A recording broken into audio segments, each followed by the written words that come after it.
Hi friends, welcome my YouTube channel Mamun lifestyle मो दीप्ति आपण मानक स्वागत जनाऊँ। फ्रेंड्स चलतु देखी नवा आजिर वीडियो रे सांग माने आजिर रेसिपी होची गुलाब जामुन।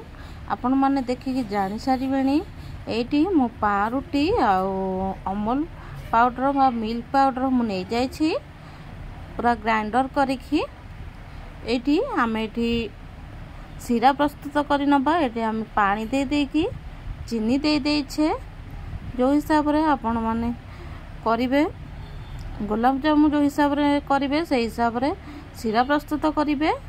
एटी मु दे देछि गुजराती गुंड, तापरे एटी टिके लेंबू चिपुडी नेछि, तापरे सीरा मोर प्रस्तुत हो सारी।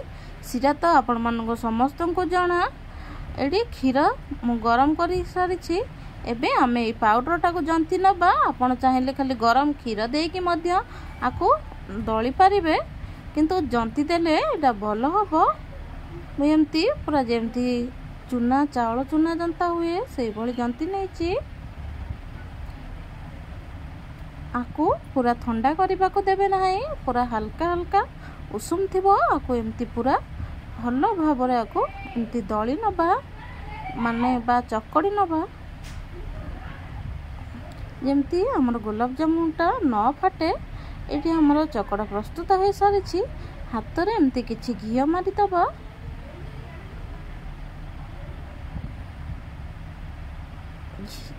जदि आपण आ भीतर किछि काजू किंबा अलगा किछि दबा को चाहउछन्ती देई परिबे। मो एठी काजू देकी आको फोणी पूरा गोल गोल करी नबा जमती गुलाब जामुन होए। आपण चाहिले लंबा गुलाब जामुन भी करि परिबे।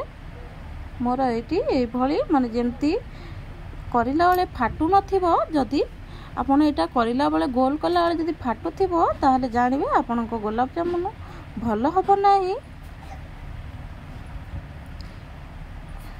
ए भली भाबरे सब गुलाब जामुन को हम प्रस्तुत करि नबा। एटी हमें तेल बसई नेछे। एटी देखि परथिए मोर गुलाब जामुन गोटे भी फाटी नाही, पूरा सब भलो अछि। एटी मो सीरा रे पकेबा भितरे हमर आडे खाई सारिलेनी।